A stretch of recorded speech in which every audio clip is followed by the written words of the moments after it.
Good day, students. It's chemistry class once again, and we shall be considering salt. We've considered acid and base, so let's look at salt. What is salt? Salt is an ionic compound. You know what an ionic compound is? A compound formed between between metal and non-metal. So salts are ionic compound formed when all or part of the ionizable hydrogen of the acid has been replaced by metal or ammonium ion.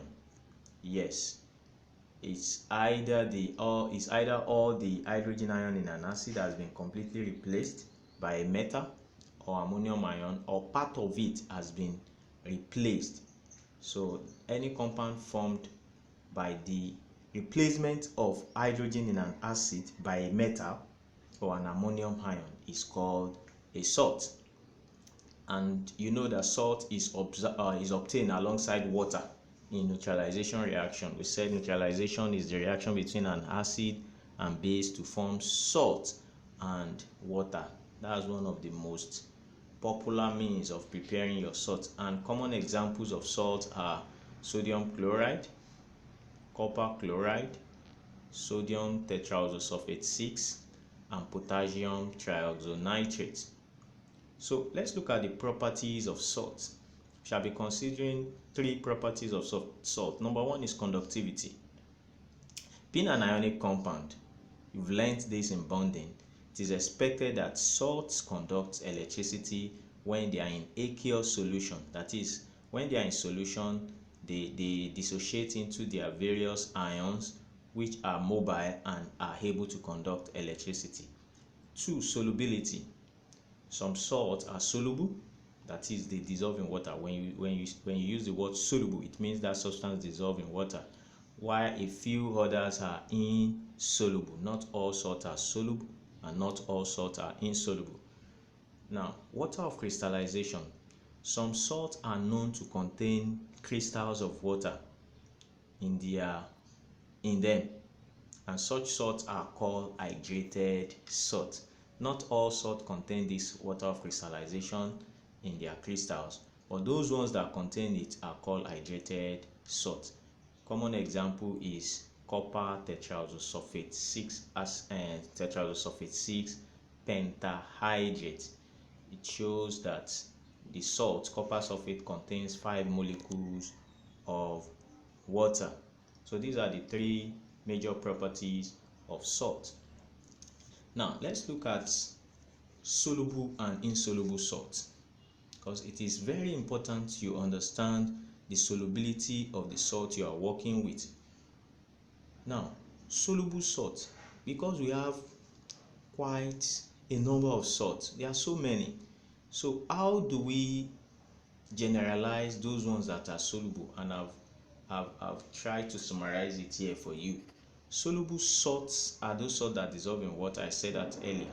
Now, these 5 categories of salt are referred to as soluble, and you just have to know all this. Number 1 is all nitrates. Any salt that is nitrate, they are all soluble. All nitrate salts are soluble, be it sodium nitrate, potassium nitrate, calcium nitrate, aluminum nitrate. Once it is a nitrate, lead nitrate, it is soluble. All halides are soluble except silver chloride and lead chloride. Halides are compound made between a metal and any of the halogens, chlorine, fluorine, bromine. So your sodium chloride, your calcium chloride, your magnesium chloride, any halides, sodium fluoride, sodium bromide, any halide, they are soluble except these two. You have to take note of these exceptions. Silver chloride is an exception, lead chloride is an exception. All sulfates are soluble except these 3: calcium sulfate, barium sulfate, and lead sulfate. Any other sulfate, sodium sulfate, potassium sulfate, they are all soluble. Copper sulfate, all group 1 metal salts. Any salt, you know the group 1 metals, sodium and potassium majorly. We also have lithium, we have rubidium, cesium, and francium, but we are not dealing the major ones, sodium and potassium. Their salts are soluble, whether it is nitrate or sulfate, trioxocarbonate, or whatever. Their salts are soluble. All group 1 metal salts, then all ammonium salts, ammonium nitrate, ammonium sulfate, ammonium chloride, ammonium anything, their salts are soluble. So take note of these 5 points with the few exceptions. Now, insoluble salts are salts that do not dissolve in water, and we have few number of insoluble salts. Number 1, I've said it earlier, the silver chloride and lead chloride up here, they are insoluble, and also the calcium sulfate and barium sulfate and lead sulfate are insoluble. Then all carbonates are insoluble except the carbonate of group 1 and ammonium carbonate. The carbonate of group 1 are sodium and potassium carbonate. Those ones are soluble. Except those ones, every other carbonate, and ammonium carbonate too, is also soluble. Any other carbonate is insoluble. Calcium carbonate, magnesium carbonate, lead carbonate, all these are insoluble except the carbonate of sodium, potassium, and ammonium. Please take note of this particular slide, soluble and insoluble salts, because it will help you, your knowledge of, it will form the basis of your knowledge of qualitative chemistry.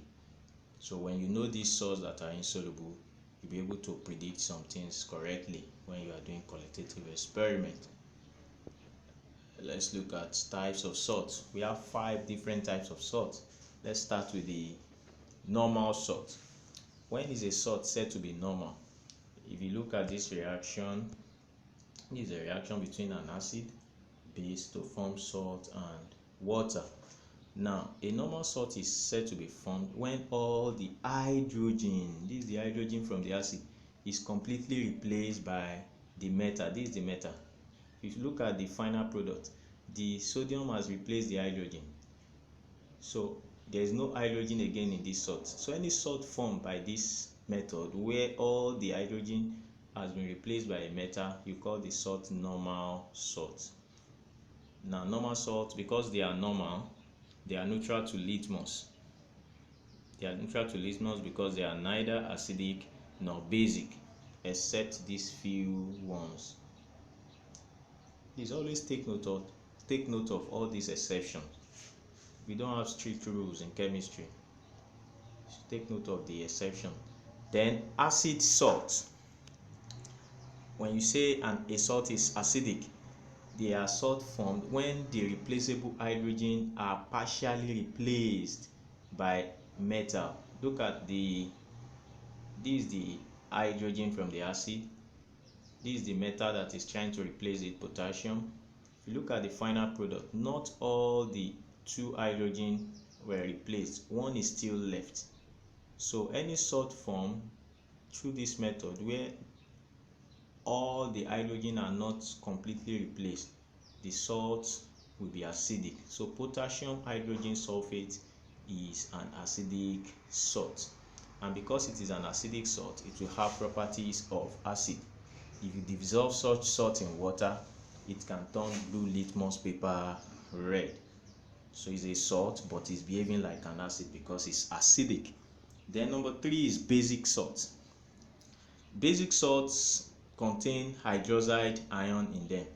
They occur when there is insufficient supply of acid needed to completely neutralize a base. You know, we said the reaction between an acid and a base produces salt and water. But when you don't have enough acid to complete the neutralization reaction, the salt you will form will still have OH in it, because not all the base has been completely neutralized by the acid. So such salt will be basic. Oh, I didn't give example there.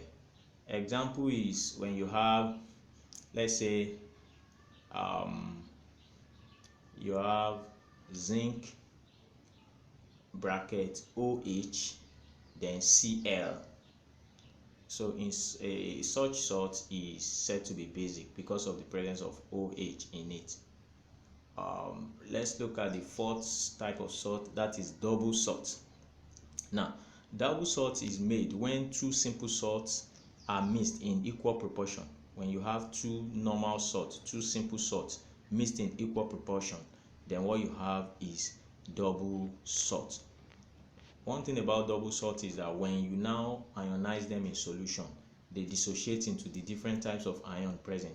For example, if you ionize these in solution, you have your potassium ion, aluminum ion, and sulfate ion. So it will produce three types of ion in solution. An common example of double salt is this alum. This is a salt. See, potassium sulfate, aluminum sulfate, then with 24 molecules of water. A common example is alum. Then complex salt. You have to take note. Complex salt is closely related to double salt, though they have quite a number of differences. And complex salts are formed when a Lewis acid reacts with a Lewis base. And one thing that differentiates complex salt is that they exist as solid, just like double salt, but when they are in solution, they do not ionize. They remain as that ion. They retain their identity in solution. Unlike double salt, when these ones ionize, it will split. The identity will be lost in solution. What you'll be seeing is potassium, sulfate, and aluminum ion. But in the case of complex salts, this is an example: copper tetraamine copper 2 ion. This is an example of complex salt. It is formed between copper and ammonia. Ammonia is a Lewis base. It's an electron pair donor, while copper is an electron pair acceptor. So when both of them react, they form a complex. Don't forget our definition for Lewis acid and Lewis base. So anytime a Lewis acid reacts with a Lewis base, and Lewis base are those compounds that have lone pairs of electron, and ammonia is a good example, water is a good example. So when they react, they form this complex compound. This is a complex salt. So don't forget, I said when the complex salt is in solution, they retain their identity as this ion. They do not split. So please take note of that. So these are the different types of salts. Let's look at preparation of salt. Now, we can prepare salt in diverse ways, but the method used depends largely on two factors. The method used to prepare a particular salt depends on its solubility in water and its stability to heat. Some salts are soluble while some are insoluble. I've said that. While some salts are stable to heat, that is, in the presence of heat, they do not decompose, while some, they get decomposed in the presence of heat. So these two factors determine the method to use in preparing a particular salt. Now, let's look at salts that are soluble in water. The major method used are diluting the acid with a metal, reacting dilute acid with a metal. For example, HCl reacting with sodium to give us sodium chloride, which is a soluble salt. Your sodium chloride at home is soluble. Add your salt, your table salt, to water. It dissolves in water. So this kind of salt can be prepared by this method. Another method is your normal neutralization, reacting the acid and the base together to form the salt. So we still have two more methods of preparing, 2 or 3 more methods. I've decided to pick these ones because they are very important. Diluting an acid, reacting dilute acid with metal, and reacting an alkali with an acid, that is neutralization reaction. So let's look at how to recover soluble salt. Now you have prepared your salt, is in solution. You need to recover it, because that's the essence of the work you have done. You have prepared the salt, but the salt is in water. It's just like you have your table salt, your salt that you use at home. You have it dissolved in water. You will find it hard to use. You cannot use it conveniently to salt your food. You need the salt in solid state. If it were to be your normal salt at home, you just evaporate. You put the salt solution in your on your gas cooker, you drive away the water. You are able to do that because the salt is stable to heat. It won't decompose on heating. But not all salts can be recovered by evaporation. Some salts will get destroyed in the process. So we shall be looking at two different methods. I've just talked about heating to dryness. That's for salt that can withstand that high temperature, especially chloride, your sodium chloride, except these few ones, that is zinc chloride and iron 3 chloride. You can recover them by heating to dryness, that's evaporation. Then the second method is crystallization. You use crystallization when a salt can be destroyed or decomposed by dry heating. For example, triazonitrate 5 and tetraoxosulfate 6 salts are usually recovered by the crystallization method. So we are going to be looking at a short video on how a salt is recovered through crystallization method. So let's watch calmly. It's an interesting reaction. Now this is copper sulfate. This is copper sulfate. We are trying to make a solution of copper sulfate. We want this copper sulfate to dissolve in the water. Now the process is that you put more copper sulfate. You keep adding copper sulfate. You ensure that it dissolves. You keep adding until you see particles of copper sulfate that are not dissolving. That is, you are forming a saturated solution. You keep adding until it becomes saturated. Now if you look at the bottom of the beaker, you can see some traces of undissolved copper sulfate. It means you have formed a saturated solution. So what you do here, you heat the solution formed. You know, at high temperature, solubility increases. So the undissolved ones will dissolve. They will dissolve in the presence of heat. Now, we want to make the solution supersaturated. So we keep adding more copper sulfate and we stir until we see traces of undissolved copper sulfate again. That shows the solution has been supersaturated. Keep adding copper sulfate till you form a supersaturated solution.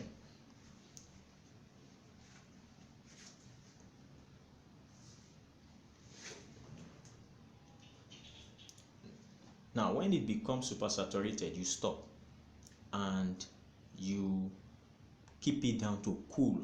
This is where the magic in quotes anyway, this is where the magic will now take place.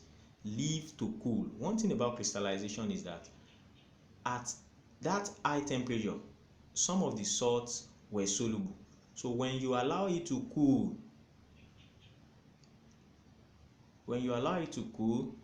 this erstwhile soluble salts, after 1 day, we now start crystallizing out.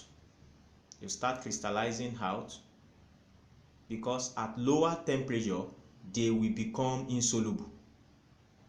At lower temperature, after 3 days, this is what you observe. They would have crystallized out. The essence of the rope is to hasten crystallization anyway. Pull the thread gently. So you can see, trace your hand. So you turn out the upper layer of the water, of the solution. So what you have down there is what is your crystals of copper sulfate. That those ones that are insoluble at a lowered temperature. We removed the beaker from the heating device and we left it to cool. So at that lower temperature, the copper sulfate that remain insoluble. So these are crystals of copper sulfate. You put it on the filter paper to dry. So these are crystals of copper sulfate. It's blue in color. Beautiful crystals of copper sulfate. So that is it about copper sulfate. So that's crystallization for you. Now let's look at preparation of insoluble salt. What we've just considered is soluble salt. Now when the salt is insoluble, how do you prepare insoluble salt? Insoluble salt can be formed by mixing two soluble salts. Yes, two salts that are soluble. Now the insoluble salts drift to the bottom. When after the insoluble salt has been formed, it will settle at the bottom of the container as precipitate. Anytime your salt is insoluble, it exists as precipitate. Now this precipitate can then be filtered out of the solution using your filter paper and all that. Now insoluble salt can be prepared by a method, by this reaction called double decomposition. Now during double decomposition, what happens? There is always an exchange of radicals in the reaction. Now I'm giving you this to buttress the point. Now this is an example of double decomposition reaction.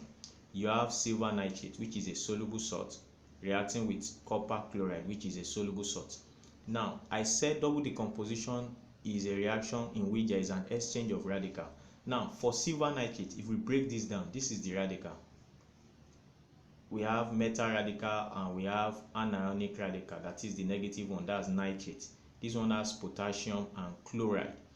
So this one we just go for chloride, while potassium goes for nitrate. Do you understand it? Let me take that again. The silver, we go and pick up the radical here, which is the chloride. That's why we form silver chloride. While the potassium, we settle for nitrate to form potassium nitrate. Now the silver chloride form is insoluble. I told you silver chloride and lead chloride and barium chloride, they are the three chloride salts that are insoluble. So this is an insoluble salt formed by double decomposition. So that is that on the formation of insoluble salts. Don't forget the reaction is called double decomposition. Another name for it is double displacement reaction. All right, we have come to the end of the salt part 1, because we are still going to be looking at hydrolysis of salt, drying agents and all that. So for now, you have to do this exercise. I told you that when a salt has water of crystallization in its crystals, it is called hydrated salt. Now when the salt has lost its water of crystallization, it is called what type of salt? There is a name for a salt that has no water of crystallization in it. So what's the name of salt in this category? Mention the significance of this water of crystallization in salt. Salts that contain water of crystallization, what impact does the water have on the salt? Number 3, mention 5 types of salt, giving one example in each case. Now complete this reaction. These reactions here are basically double decomposition reaction. Now I want, the way I did the other one, exchange the metal with the radical of the other reactant and you give me the two product form in each case. Then number 5, give 3 differences between double and complex salts. Then the last one, define. I didn't explain all this, so I want you to research, define hygroscopy, define deliquescence, and define efflorescence. These 3 properties are exhibited by salt: hygroscopy, deliquescence, and efflorescence. So define them. Thank you for watching. Don't stop reading, don't stop studying, and don't stop keeping safe. Thank you.